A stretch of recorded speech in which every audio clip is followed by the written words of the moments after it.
가장 여가를 좀 많이 즐기고 있는데요. 그 여가 즐기는 것 중에 하나가 뭐냐면 이 영화라는 것을 좀 많이 봅니다.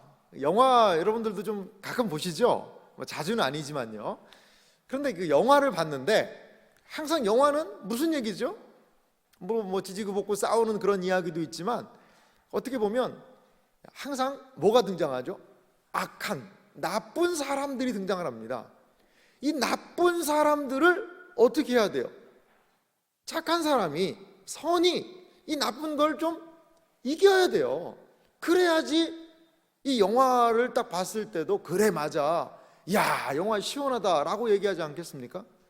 그런데 영화를 봤는데요, 나쁜 사람들이, 원래 나쁜 니은이라고 하고 싶긴 하지만 설교기 때문에 이 나쁜 사람들이 계속해서 나쁜 짓을 하고 착한 사람들이, 선한 사람들이 그 나쁜 사람들을 계속 잡으러 다니는데 당하고 결국에는 나쁜 사람들이 이겨서 선한 사람들이 다 죽었다.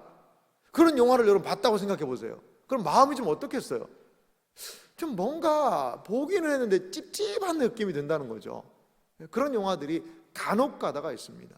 여러분, 뭐 이런 표현이 좀 그렇지만 설교에서 이 조직폭력배들이 그런 영화를 봤다고 생각해 보세요.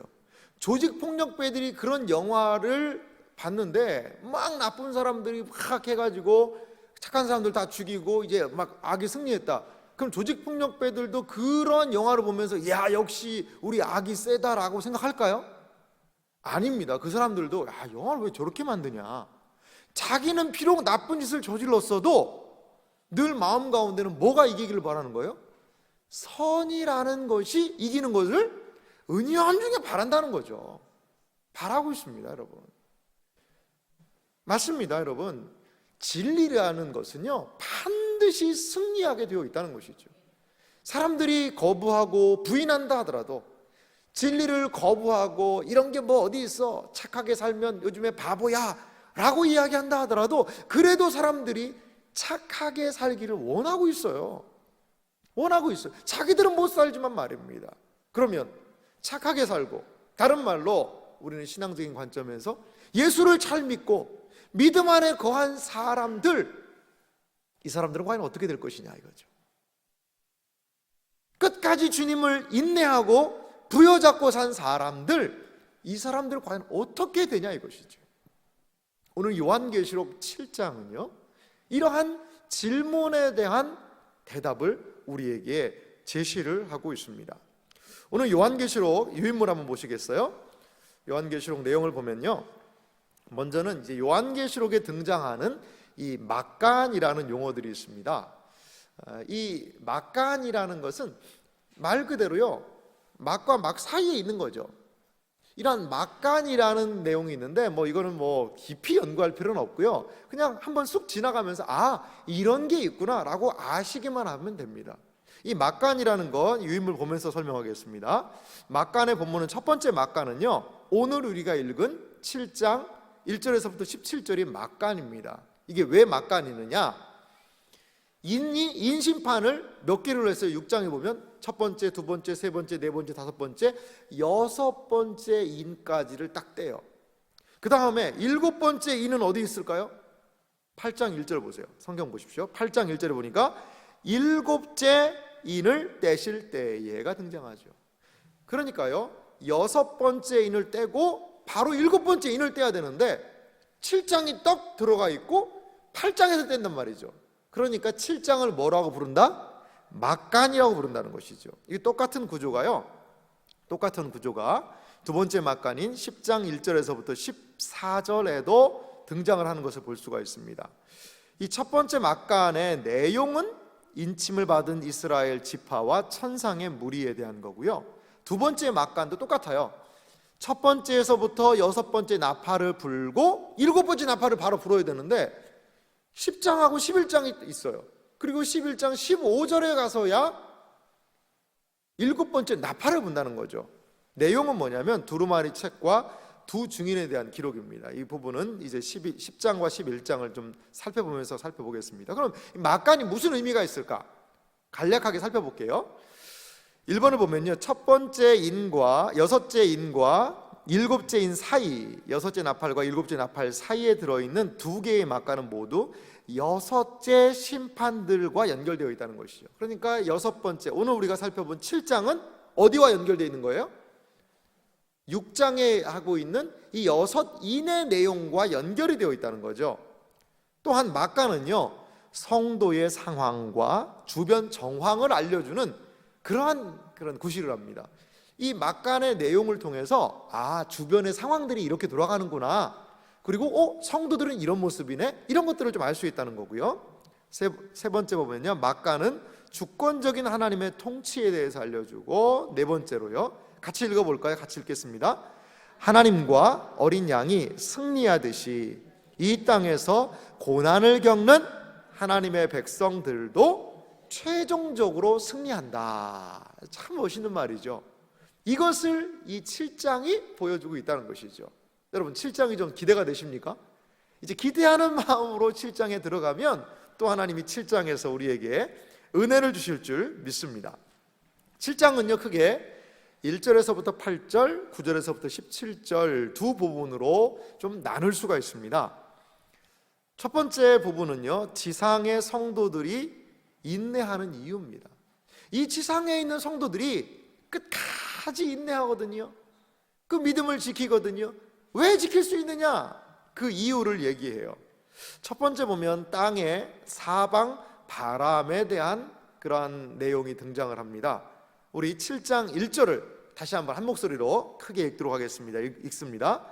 이 일 후에 내가 내 천사가 땅 내 모퉁이에 선 것을 보니 땅의 사방의 바람을 붙잡아 바람으로 하여금 땅에나 바다에나 각종 나무에 불지 못하게 하더라. 아멘. 이 땅의 유인물 내용을 보면요, 땅의 네 모퉁이는요, 어떤 의미가 있다는 거죠? 온 세상을 의미합니다. 여러분, 사방이란 이야기 하죠. 그러니까 땅의 네 모퉁이라는 것은요, 전체 지구를 얘기하는 것이죠. 전체 지구를 얘기해요. 여기서 서 있다는 것은요, 온 세상을 장악하는 주권이 누구에게요? 이 네 명의 천사에게 있다는 것이죠. 하나님께서 이 네 명의 천사에게 땅의 사방의 바람을 불지 못하게 딱 잡고 있는 것이죠. 2번을 보면요, 땅의 사방의 바람은 땅의 심판을 수행을 합니다. 이제 바람이 심판을 수행한다, 이런 개념이 있는데요, 이 네 바람이 뭐냐? 네 바람은 네 말탄 자와 동일하다고 보는 것이죠. 6장 내용을 한번 보시겠어요? 6장 내용을 보면 6장 2절에 흰 말이 있는데, 6장 3절은요, 둘째 인을 떼실 때 내가 드린 둘째 생물이 말할 때 오라 하니, 4절에 다른 붉은 말이 나오더라. 이렇게 말들이 나오는 그러한 환상들이 있었죠. 그런데 이것과 동일한 것이 스가랴서에 보니까 이런 장면이 있습니다. 스가랴 6장에 보니까요, 이렇게 제가 읽어드릴 테니까 한번 보세요. 6장 5절입니다. 천사가 대답하여 이르되 이는 하늘의 내 바람인데 온 세상의 주 앞에 서 있다가 나가는 것이라 하더라. 이 얘기를 하고 다음에 이어지는 것이요, 검은 말은 북쪽 땅으로 나아가고 흰 말은 그 뒤를 따르고 어룽진 말은 남쪽으로 나아가고. 그러니까요, 구약의 스가랴서에서 이 말들에 대한 이야기를 하는데 그 말들이 뭐와 같다는 거죠? 사방의 바람과 같다는 거죠. 그러니까 지금 여기 이 사도 요한이 계시록을 기록을 할 때 그냥 단순하게 계시록을 기록한 것이 아니라 스가랴서의 말들의 환상을 가지고 인뗄 때의 그 환상의 의미를 가져왔고요, 또 여기에서 말들이 사방에 부는 바람과도 같은 역할을 한다는 것이죠. 바람은 하나님의 심판으로서의 역할이라는 것입니다. 심판이 그 땅에 임한다는 그러한 뜻이 거기에 있다는 것이죠. 유인물 보니까요, 내 천사들은 굳게 서서 하나님이 정하신 때가 이를 때까지 파괴적인 목적을 수행하지 못하도록 바람들을 계속 붙잡고 있다는 것이죠. 내 천사가 하는 역할이 뭐냐? 이 바람들을 탁 붙잡고 있는 거예요. 여러분, 이 세상에 심판이 진행되고, 이 세상에 우리가 볼 때도 두려움이 있고, 이 세상에 어려움이 있다 하더라도 반드시 기억할 것이 있습니다. 이 세상의 심판을 주관하시는 분이 누구시라는 거예요? 하나님이시라는 것이죠. 하나님께서 그 심판의 와중에도 천사들로 하여금 천사들아 바람을 불지 못하게 하라.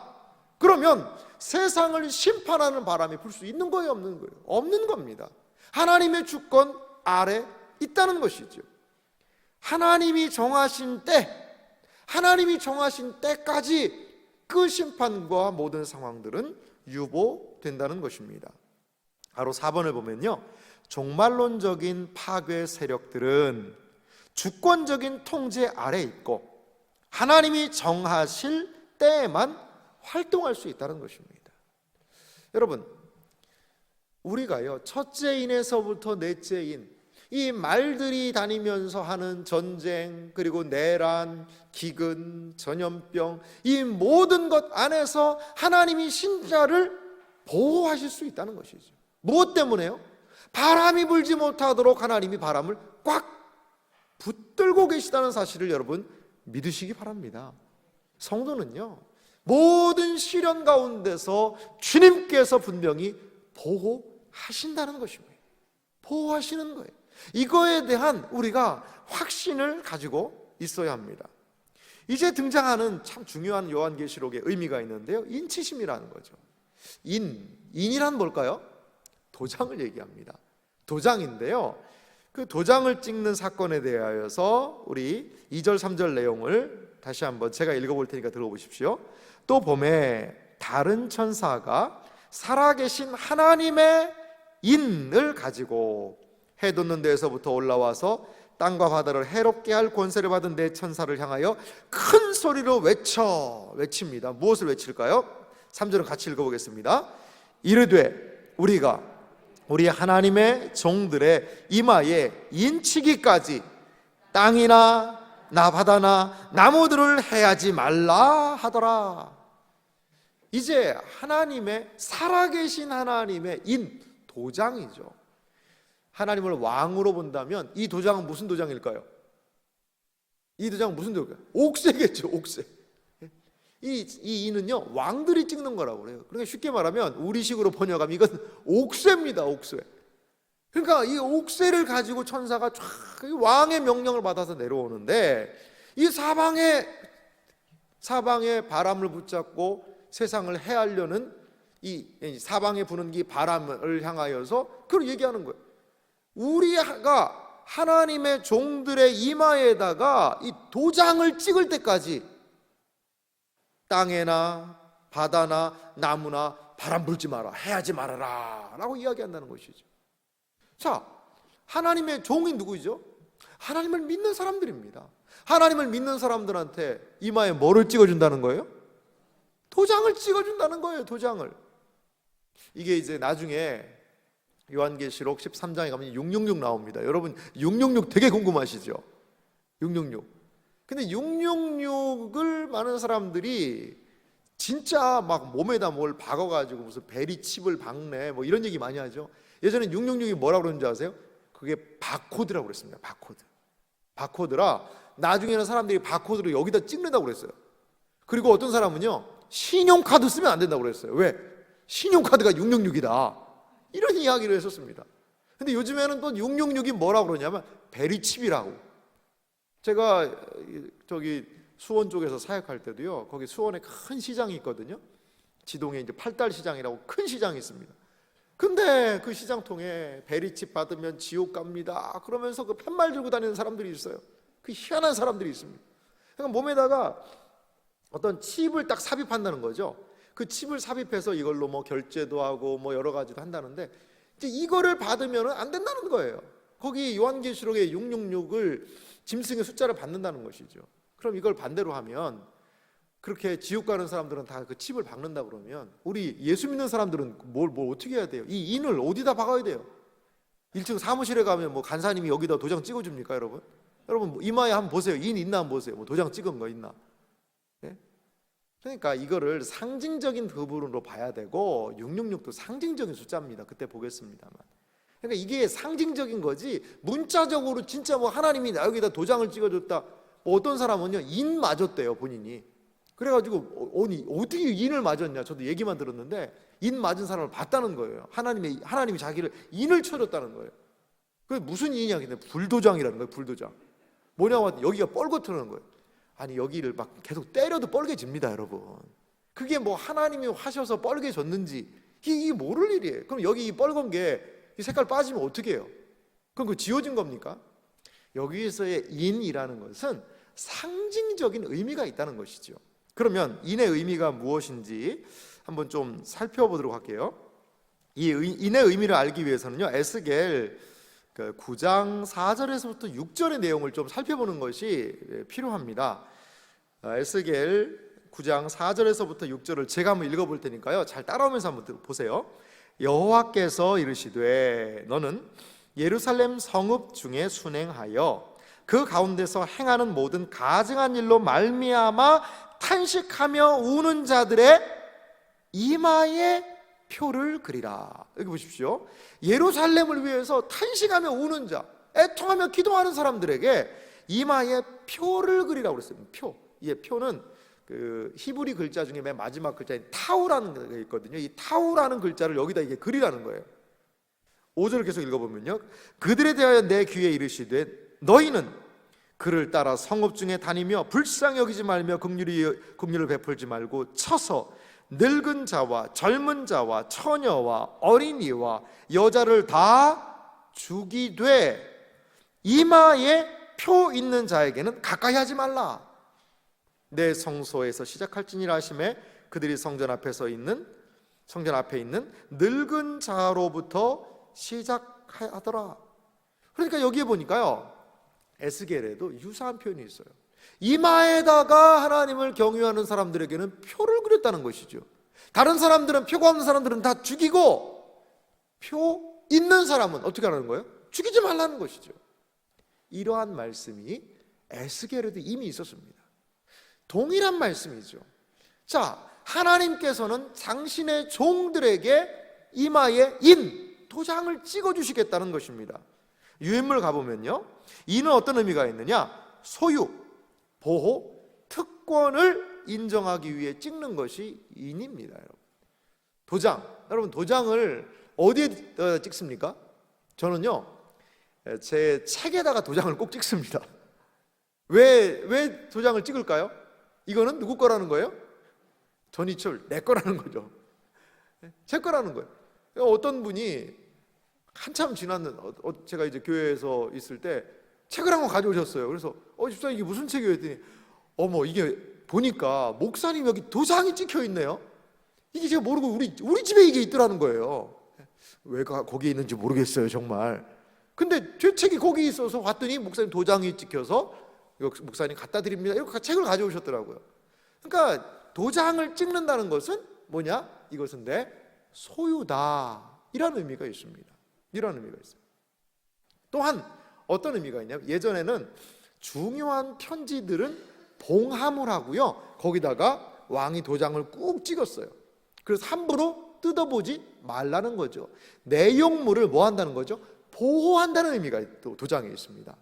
그러니까 인을 찍는다는 것은 인을 찍는 것에 찍은 사람의 소유, 또한 인을 찍어서 보호한다라는 의미가 이 도장을 찍는 것에 있다는 것이죠.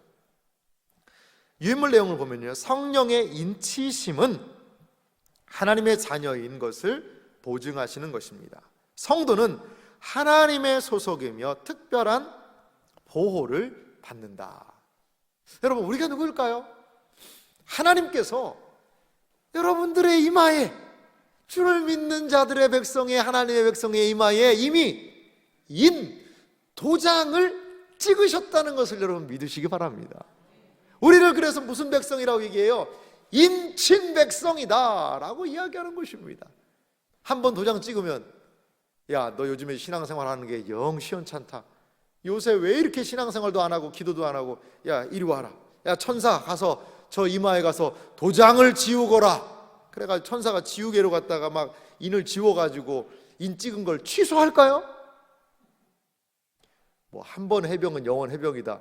뭐 그 말 뭐 예 좋은 말입니다만 한 번 해병도 뭐 돌아가시면 이제 다 끝나는 거 아니겠습니까? 제대하면 사실 끝나는 거죠. 아무리 뭐 해병대 전후복을 입고 있다고 그래서 지금 현역 군인은 아니지 않습니까? 이게 제대하신 거죠. 물론 뭐 모여서 참 좋은 일들도 많이 하시더라고요.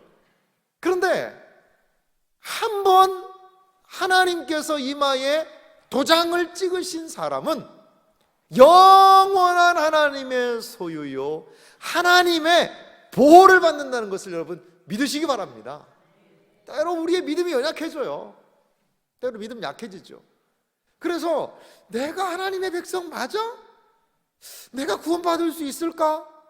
내가 이렇게 신앙생활하는데 이렇게 살아도 될까? 내 마음이 이렇게 흔들리는데 막 우리 하나님에 대한 생각이 흔들리고 구원까지 흔들릴 때도 때로 있어요. 하지만 기억하시기 바랍니다. 우리 주님이 이미 예수 그리스도의 보혈의 공로를 통하여 당신의 백성들의 이마에 도장을 찍어주셨다는 그 사실을 기억하시기 바랍니다. 때로 우리의 이마에는요, 앞만 뒤져봐도 거울 봐도 도장이 안 보여요. 이게 무슨 눈으로 봐야 보일까요? 계시록의 눈으로 봐야 보입니다, 여러분. 그런 이마에 도장이 잘 확인이 안 될 때는 어디를 읽어야 될까요? 요한계시록 7장을 읽어야 돼요. 그리고 요한계시록 7장 곱하기 2가 얼마입니까? 14장이죠. 14장을 읽어보셔야 돼요. 거기도 이 도장 찍는 이야기가 나옵니다. 이렇게 하나님께서는 이거 어려움 가운데서도 당신의 백성들을 끝까지 보호하신다는 것입니다. 이게 초대교회 성도들에게요, 얼마나 큰 은혜였을까요? 지금 우리 신앙생활 하는 것도 참 힘들고 어렵지만 초대교회 성도들 만만치 않았습니다. 그들이 신앙생활 한다는 것은 목숨을 내건다는 것이었거든요. 그런데 오늘 성경이 무엇을 얘기해요? 내 백성, 내가 내 이마에다가 도장을 찍겠다. 그들의 이마에 도장을 찍어서 내가 니들을 보호하마. 두려워하지 말아라. 염려하지 말아라. 순교와 세상의 박해와 탄압을 두려워하지 말아라. 나의 백성들이여, 너희는 내가 도장 찍은 존재들이다. 할렐루야. 이러한 확신으로 우리가 이 세상을 살아 나아가야 될 줄 믿습니다. 하나님께서는 우리의 인을 찍으셔서 도장을 찍으셔서 하나님의 백성으로 삼아 주셨다는 것을 기억하시기 바랍니다. 유인물 내용 다시 한번 가볼까요? 4번을 가보면요, 가로 4번을 보면요, 성도들을 인치는 행위는 나팔과 대접을 통해 임하게 될 심판에서 성도들을 보호하기 위하여 천사를 통해 하나님이 행하시는 것이다. 참 얼마나 은혜로운지 몰라요. 나팔 심판, 인 심판, 어려운 심판이 오더라도 하나님 바라보면 감당할 수 있을 줄 믿습니다. 우리에게 있는 어려운 시험들 하나님 바라보면 감당할 수 있게 될 줄 믿습니다. 때로는 그 시험 속에 들어있다 하더라도 그 시험이 우리의 건강을 위협하고 우리의 가정을 위협하고 우리의 사업을 위협한다 하더라도, 나를 존재를 위협한다 하더라도 하나님의 손을 우리가 바라보아야 될 줄 믿습니다. 여러분, 부모들이 이제 유원지나 어디 가면 자녀들의 손을 잡고 이렇게 가잖아요. 자녀들이 손을 잡고 가는데 애들은 어떻게 하려고 그래요? 막 그 손을 빼려고 그래요. 빼서 지가 잡겠다는 거죠, 지가. 그러면 자기가 아빠 손을 잡고 가다가 턱 넘어지면 어떻게 될까요? 그냥 팍 자빠지는 겁니다. 손 놔버립니다. 끝까지 안 잡고 넘어질 때는. 그런데 아빠가 딱 잡고 가면 어때요? 걸려 넘어져도 아빠가 이렇게 훅 끌어올리면 그게 이길 수 있는 겁니다, 여러분. 인친다는 건 저는 그런 것 같아요. 하나님께서 우리에게 이러한 함께 하시고 확신을 주셔서 하나님의 백성이요 하나님의 인친 존재로 살아가야 된다는 것, 살아가고 있다는 것, 여러분 결코 이것 잊지 마시기 바랍니다. 이러한 놀라운 은혜가 모두에게 있기를 소망합니다. 자, 가로 5번 우리 한 목소리로 같이 한번 읽어볼게요. 같이 한번 좀 큰 목소리로 읽어보겠습니다. 인의 의미인데요, 인을 찍어서 신자를 보호한다는 것은 영적으로 영혼을, 또한 신앙을 보호한다는 의미이다. 우리의 신앙, 우리의 영혼을 끝까지 보호하신다는 것이지요. 순교자들이 의해서 순교당할 수도 있다는 것입니다. 하지만 그러한 순교의 상황에서까지도 결단코 믿음을 잃어버리지 않는 믿음, 그것을 하나님께서 끝까지 보호하신다는 것입니다. 자, 이제 우리가요 14만 4천 명의 의미에 대해서 한번 살펴보도록 하겠습니다. 14만 4천 먼저 우리가 성경을 좀 읽어볼까요? 7장 4절 말씀 한번 읽어보도록 하겠습니다. 7장 4절 말씀 우리 한 목소리로 같이 읽겠습니다. 내가 인침을 받은 자의 수를 들으니 이스라엘 자손의 각 지파 중에서 인침을 받은 자들이 14만 4천이니. 여러분, 드디어 이제 14만 4천이라는 용어가 등장을 했습니다. 유인물 보시면요, 이 14만 4천은 인침을 받은 자로서 하나님의 종들이라고 7장 3절에도 이야기했던 사람들입니다. 사실 신천지가요 이 14만 4천이라는 이 숫자를 가지고 사람들을 미혹했습니다. 그래서 이 땅에서 구원받은 사람의 숫자는 몇 명이다? 14만 4천 명이다, 이렇게 이야기를 했어요. 그리고서는 14만 4천 명을 막 모으기 시작했습니다. 지금 추정하기로는 신천지가 약 20만 명이 넘는 걸로 봅니다. 상당히 급속도로 지금 신천지가 늘어나고 있습니다. 젊은 사람들이요, 아주 그냥 새파랗고 젊은 사람들, 청년들 1년에 약 한 2,000명 정도가 신천지로 들어가는 걸 보고 있습니다. 그러면 2,000명, 1년에 2,000명이면, 그것도 교회에서 신앙생활 아주 열심히 하는 2,000명이면요 어떨까요? 2,000명 교회 만들기가 쉬울까요? 1년에 젊은이들 2,000명씩 신천지로 들어간다는 거예요. 이들이 공격적으로 내건 캐치프레이즈는 뭐냐? 이 땅에서 14만 4천 안에 빨리 들어야 된다는 거예요. 그런데 이제 14만 4천이 넘고 20만 명이 넘었는데 이거 어떻게 하냐 이거죠. 어떻게 하냐 이거죠. 신천지는 각 지역을 나눠가지고 막 지파들을 나눕니다. 여기 오늘 요한계시록에 있는 거 비슷하게 말입니다. 그런데 이것이 잘못됐다는 것은 단박에 드러납니다.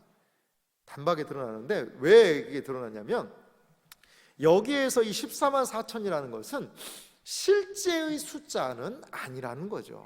실제의 숫자는 결코 아니라는 거죠. 이게 상징적인 숫자라는 것입니다. 상징적인 숫자. 그래서 보통 이제 14라는 숫자가 14만 4, 그 144를 만들기 위해서는 12 곱하기 12가 144거든요. 거기에다 이제 1000을 더한 그런 의미가 있는데, 12는 이제 보통 구약에서는 12지파를 의미하는 부분이 분명히 있습니다. 12는요 신약에서는요 12사도를 의미하는 부분이 분명히 있습니다. 그래서 신약의 12사도, 구약의 12지파의 총수, 이 1000은 많다라는 의미가 있거든요. 이러한 의미가 여기에 좀 분명히 포함이 되어 있다는 것입니다. 한번 좀 성경 이야기가 나왔으니까 한번 살펴보실래요? 지난번에도 한번 보긴 했지만요, 요한계시록 여러분 한번 21장 한번 보시죠. 요한계시록 한번 21장 한번 보실래요? 성경은 지속적으로 12지파와 12사도를 언급을 하고 있습니다. 요한계시록 21장 12절 보실래요? 12절 말씀을 우리 한 목소리로 같이 한번 크게 읽어보겠습니다. 크고 높은 성곽이 있고 12문이 있는데 문에 12천사가 있고 그 문들 위에 이름이 썼으니 이스라엘 자손 12지파의 이름들이라. 12문이 이 새 예루살렘에 있는데 거기에는 12지파의 이름이 있다는 것이죠. 14절 말씀도 같이 한번 읽어볼까요? 같이 읽겠습니다. 그 성곽에는 12기초석이 있고 그 위에는 어린 양의 12사도의 12이름이 있더라.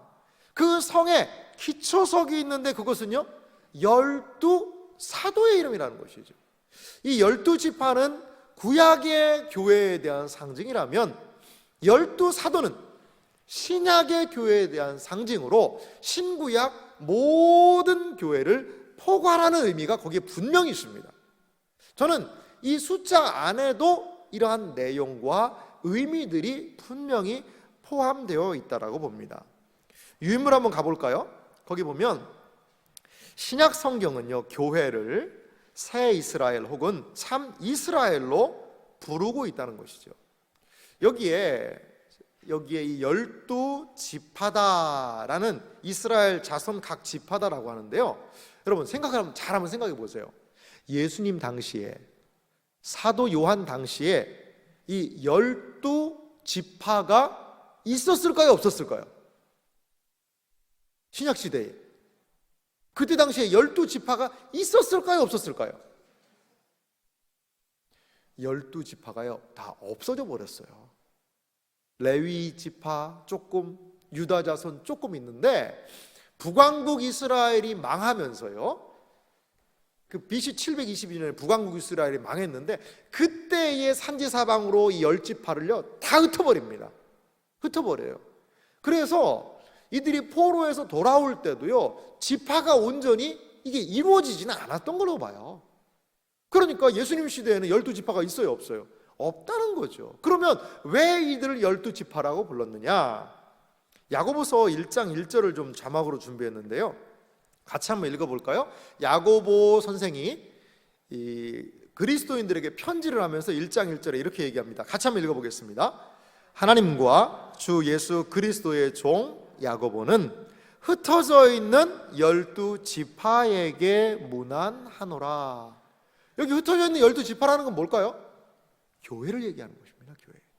교회에 대한 상징적인 표현이라는 것이죠. 그래서 여기 14만 4천은 이게 뭐 이스라엘 지파 이런 의미가 아니라 무엇에 대한 상징이라고 볼 수 있는 거죠? 교회에 대한 상징이라는 것입니다. 유인물로 돌아가서요, 12지파는 유대인과 이방인을 합한 하나님의 참된 백성을 상징적으로 보여주는 지상교회 성도들의 총수가 바로 이 12지파, 그리고 또한 이 사람들의 의미라는 거죠. 가로 3번을 보면요, 14만 4천은 교회가 이 세상의 영적인 군대, 전투하는 교회임을 보여준다. 이 구약 성경에서 사람을 계수할 때는요, 군인들을 계수합니다. 싸움에 나갈 만한 자가라고 해서 계수를 했거든요. 여기에서도 이거는 군대를 계수하는 그런 의미가 있다는 거죠. 이것을 통해서 볼 때 지상교회의 역할이 무엇이냐? 이 세상과 싸우는 군대라는 것입니다. 교회는요, 전투하는 교회가 되어야 된다는 것입니다. 세상의 악에 대하여서 싸우는 군대 조직과도 같다는 것이죠. 가로 4번을 보면요, 14만 4천을 12지파의 이름을 빌려서 언급한 것은, 그 의미는요, 구약 백성과 신약 백성의 통일성, 하나다는 것을 강조한 것이고요, 신약의 하나님의 백성을 구약의 하나님의 백성의 연장선상에서 제시하고 있다는 것입니다. 계시록 부분은 우리가 좀 읽었습니다. 그러니까 신구약 모두를 합해서 하나님의 인을 맞은, 하나님께서 인치신 당신의 백성들이다, 이것을 보여주고 있다는 것입니다.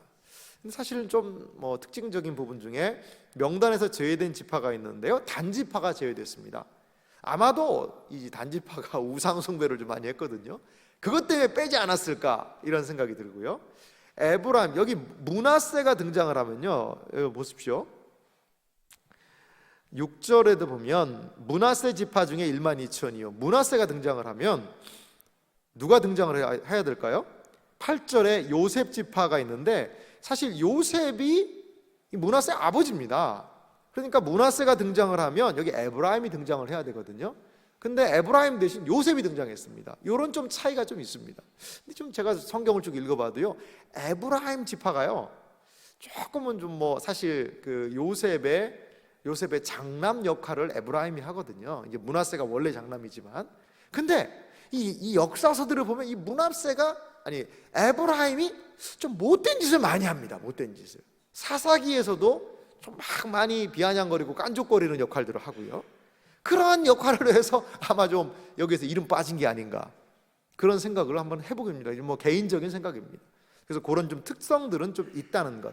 하지만 이것은 지상 교회에 대한 상징적인 표현으로 볼 수 있다는 것입니다.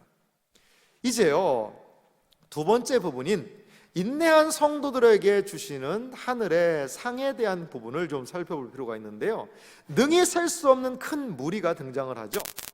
요한계시록 7장 9절과 9절 말씀을 한번 좀 먼저 읽어보겠습니다. 9절 말씀을 같이 한번 읽어보겠습니다. 2일 후에 내가 보니 각 나라와 족속과 백성과 방언에서 아무도 능히 셀 수 없는 큰 무리가 나와 흰 옷을 입고 손에 종려가지를 들고 보좌 앞과 어린 양 앞에 서서 2일 후에로 시작을 하는데요, 이것은 천상에 분명히 이미지가 있는 것 같아요. 그리고 여기에 보니까 어떤 말을 합니까? 능히 셀 수 없는 큰 무리다라고 얘기해요. 14만 4천 명만 여기 올라갔을까요? 그건 아닌 것 같아요. 신천지에서는 14만 4천이 구원받는다고 이야기하는데 성경은 뭐라고 얘기해요? 능히 셀 수 없는 무슨 무리라는 거예요? 큰 무리라는 것이지요. 14만 4천은 단순히 상징적인 용어이고, 천상에는 능히 셀 수 없는 큰 무리가 하나님 앞에 서 있는 것을 우리는 볼 수가 있다는 것이죠. 보좌 앞, 어린 양 앞에 이들이 서 있다는 것이죠. 유인물 내용을 보면요, 하나님께서 아브라함에게 말씀하신 약속의 성취를 능히 셀 수 없는 이 무리라는 것이 보여준다는 겁니다. 이게 무슨 말이냐? 아브라함에게 하나님께서 무슨 약속해 주세요? 내가 너에게 땅 주겠다 약속하시고, 뭐 주시겠다고 또 하시죠? 자손을 주겠다라고 얘기하죠. 어떻게 주세요? 하늘의 별과 같이, 바다의 모래같이, 땅의 티끌같이, 이렇게 많이 자손 주겠다라고 이야기하거든요. 그 하나님의 약속이 최종적으로 어디서 성취되는 거예요? 새하늘과 새 땅에서 성취되는 것입니다. 이들은 다 누구입니까? 아브라함의 자손들이에요. 아브라함의 믿음의 후손들이라는 것이죠.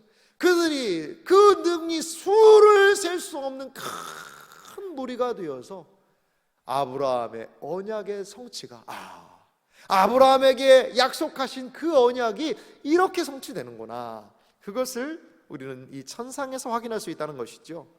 창세기 본문, 출애굽기, 왕, 상, 대상, 이 부분들을 한번 쭉 살피면 인원이 늘어난 것들을 볼 수가 있습니다.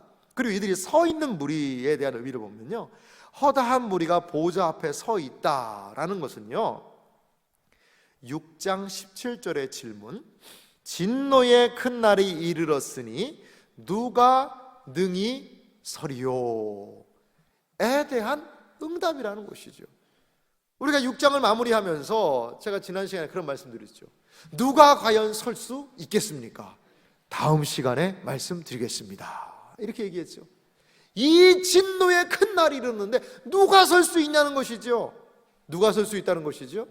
하나님의 어린 양의 인을 맞고, 하나님의 인을 맞고, 그리고 예수 그리스도의 피에 그 옷을 깨끗하게 한 그 사람들이 능히 설 수 있다, 이것을 이 성경이 지금 보여주고 있다는 것입니다. 가로 2번을 보면요, 흰옷과 종려가지의 의미를 우리가 좀 살펴볼 필요가 있는데요, 흰옷은 뭐냐면 믿음의 승리를 가리키는 것으로서 그리스도의 의를 상징한다는 것이죠. 예수님의 보혈의 공로로 천상의 백성이 된 존재, 그 사람들이 입는 옷이 바로 흰옷이라는 겁니다. 14절 말씀을 제가 한번 읽어볼게요. 내가 말하기를 내 주여 당신이 아시나이다 하니 그가 나에게 이르되 이는 큰 환난에서 나오는 자들인데 어린 양의 피에 그 옷을 씻어 어떻게 되었다고요?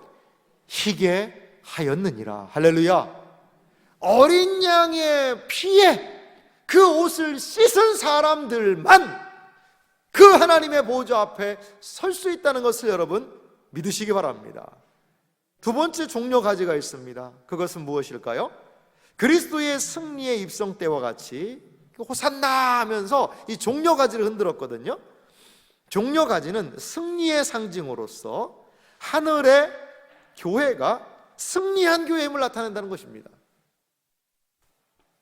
제가 오늘 그래서 이걸 한번 준비해 봤습니다, 여러분. 이게 뭔지 아세요? 이게 종려가지입니다, 여러분. 그래서 교회 마당에다가 종려나무를 몇 그루인데 심어놨습니다. 이게 다 요한계시록적인 의미가 있는 겁니다, 여러분.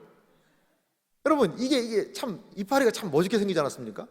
그러니까 아이고, 제가 오늘 흰 양복을 입고서 왔어야 되는데 좀 잘못했네요. 흰 옷을 입고 뭐예요? 이런 종려가지를 들고 하나님을 찬양하는 거죠. 뭐라고 찬양해요? 구원하심이 보좌에 앉으신 우리 하나님과 어린 양께 있도다. 할렐루야. 그러면서 하는 거예요. 이 종려가지, 참 멋있게 생긴 그 번영과 축복이라는 그 꽃말이 종려나무에 있는데요. 이 종려나무가 상징하는 상징성은 뭐냐? 유인물에도 있지만요, 이 승리를 상징한다는 것이죠. 흰옷을 입은 것도요, 희다는 것은 승리를 상징한 건데, 그 흰옷을 입은 사람들이 종려가지를 흔들면서 하나님을 천상에서 찬양한다는 것이죠. 여러분, 마음이 좀 답답할 때, 나는 왜 이렇게 실패하는 것 같을까라고 생각할 때 무슨 나무 밑에 가야 될까요? 종려나무 밑에 가서 그걸 좀 만져봐야 돼, 가지를. 주여, 속히 나로 하여금 이 가지를 흔들고 승리를 노래하게 하여 주시옵소서. 답답하면 종려나무를 붙잡고 기도해야 됩니다. 종려나무가 어디 있는지 모르시면 이따 집에 가실 때 거기 심어놓은 거 있습니다. 심어도 놨고 좀 하나 우뚝 좀 키 큰 것도 있고요. 그렇죠. 여러분, 얼마나 멋진 모습일까요? 천상의 승리한 무리들이 그리스도의 피로 씻은 흰옷을 입고 그 승리의 가지를 흔들며 주님을 찬양하는 그날, 이 세상에서는 힘들고 어렵지만 최종적으로 최후 승리를 얻기까지 주의 십자가 사랑하리, 빛난 면류관 받기까지, 그러면서 찬송하면서 승리한 무리들이 그 가운데 서서 주님을 찬양하는 그때, 여러분, 상상만 해도 너무나도 복되고 아름다운 시간 아니겠습니까? 우리가 어디에 서게 될까요?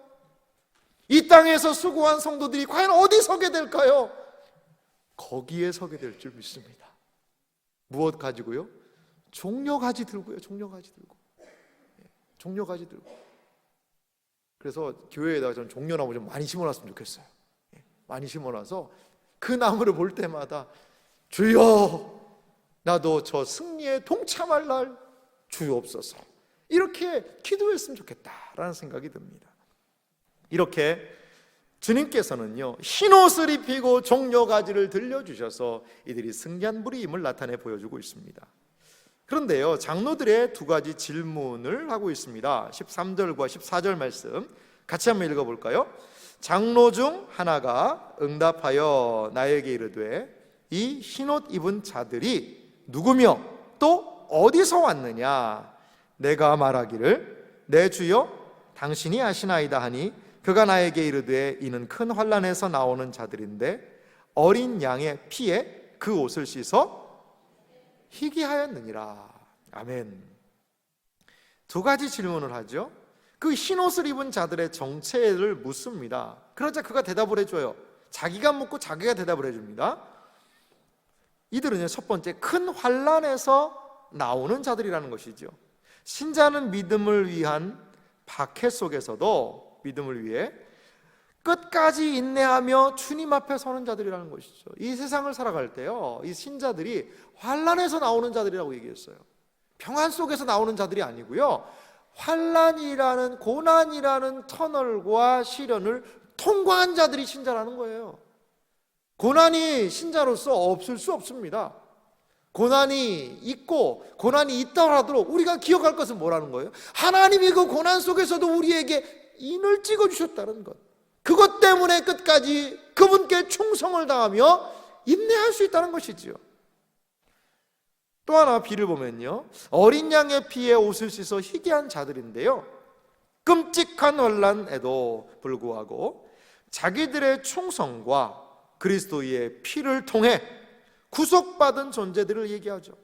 그리스도의 피가 모든 죄를 사하시며 깨끗하게 한 자들, 이 사람들이 그 허다한 무리에 속하여서 주님을 찬양하게 되는 자들이라는 것입니다. 그렇습니다. 우리가 그 주님 앞에, 어린 양 앞에 어여치 서게 될 수 있는 근거, 그것은 우리 안에 있는 것이 아니라 바로 예수 그리스도의 보혈의 공로에 그 피값에 있다는 것을 믿으시기 바랍니다. 예수 그리스도를 믿는 심령들에게 주님은 그 이마에 도장을 찍어주시고 최종적인 승리까지 끝까지 인내하게 하실 것입니다. 그래서 그들에게 흰옷을 입히며 종려가지를 들고 그들의 승리의 그날에 주님 앞에서 찬양하게 한다는 것이죠. 이제 15절에서부터 17절 말씀은 너무나도 복된 말씀입니다. 어떤 복됨이 여기에 있을까요? 천상의 교회가 누리는 복된 삶을 한번 우리 살펴보겠습니다. 15절 말씀부터 한번 읽겠습니다. 죄송합니다. 15절 말씀 같이 한번 읽어보겠습니다. 그러므로 그들이 하나님의 보좌 앞에 있고 또 그의 성전에서 밤낮 하나님을 섬기매 보좌에 앉으신 이가 그들 위에 장막을 치시리니. 아멘. 여러분, 가로 1번을 보면요, 하나님의 임재 속에서 하나님을 예배하는 삶을 살아가게 된다는 것이죠. 이거는요, 섬긴다라는 것은 하나님을 예배한다라는 표현이 거기 있어요. 그리고 그 위에 장막을 친다는 것은요, 임마누엘, 하나님이 우리와 함께하는, 하나님과 함께 사는 삶이라는 것이죠. 예배는 그것입니다. 천상의 가장 아름다운 것은요, 그분과 영원히 함께하며 그분을 경배하며 예배하는 삶이라는 것입니다. 16절 말씀 같이 한번 다시 읽어볼까요? 그들이 다시는 줄이지도 아니하며 목마르지도 아니하고 해나 아무 뜨거운 기운에 상하지도 아니하리니. 아멘. 유인물 내용을 보시면요, 이 땅에서 경험하는, 가로 2번에 보면 육체적인 결핍과 위협이 사라지게 된다는 것이죠. 이 땅에서 요한계시록 21장을 하면서 새하늘과 새 땅 부분에서 더 자세히 살펴보겠습니다만, 하나님 앞에 설 때는 육신의 한계들이 극복된다는 것이죠. 육신의 모든 질병, 슬픔, 눈물, 고통, 죽음, 이 모든 것들이 극복된 상태가 된다. 17절 말씀 같이 한번 소망 가지고 같이 읽겠습니다.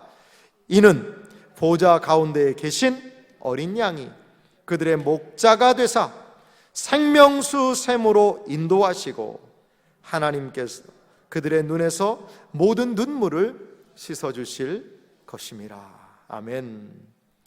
유인물의 내용을 보면요, 3번을 보면 성부 하나님과 성자 예수님이 하늘 성도들에게 풍성한 생명을 주시고 지상의 모든 눈물을 씻어 주신다는 것이지. 거기 한 단어, 인도하신다. 누가? 어린 양이 목자가 되어주셔서 인도하신다는 것이지. 하나님 앞에 설 때까지 어린 양이 목자가 돼서 인도하시며 천상에서도 여전히 어린 양이 목자가 되어서 우리를 인도하시는 삶을 살게 된다는 것이죠. 그리고 이 땅에서 흘렸던 모든 눈물, 고통, 슬픔을 주님께서는 씻어 주시겠다라고 이야기하고 있습니다. 가로 4번의 의미를 보면요, 이들이 누리는 안식은요, 6장 11절에서 순교한 자들이 누릴 것이라고 약속하신 안식을 묘사하고 있다는 거예요. 6장 11절에 어떤 일이 있었습니까? 각각 그들에게 흰 두루마기를 주시며 이르시되 아직 잠시 동안 쉬되 그들의 동무종들과 형제들도 자기처럼 죽임을 당하여 그 수가 차기까지 하라. 순교한 자들, 미리 아버지 하나님 앞에 간 자들이 누리게 되는 영광, 이것을 미리 보여주고 있고 또한 최종적으로 성도들이 누리게 될 영광도 여기에서 함께 보여주고 있다는 것입니다. 그래서요, 이 요한계시록 7장 얼마나 복된 장입니까? 이 땅에서 왜 우리가 인내할 수 있고 어떻게 인내하는 삶을 살아야 하는지, 인내의 결과가 무엇인지를 우리에게 요한계시록 7장은 분명하게 보여주고 있다는 것이지요. 그 결론에 땅에 거하는 자들, 함께 같이 결론을 읽겠습니다. 땅에 거하는 죄인들은 하나님의 심판 때 결코 서지 못할 것이지만 하늘에 거하는 자들 곧 성도들은 하나님의 인을 갖고 있기에 굳게 서게 될 것이다. 할렐루야. 그렇습니다.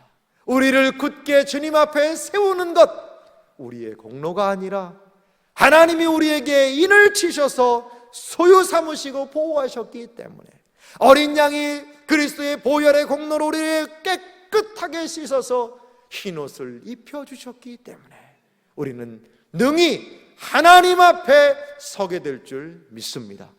이러한 소망을 가지고 이 세상에서 성도의 삶을 온전히 감당하시는 모두가 되시기를 주님의 이름으로 축원합니다. 이 시간 같이 기도하도록 하겠습니다.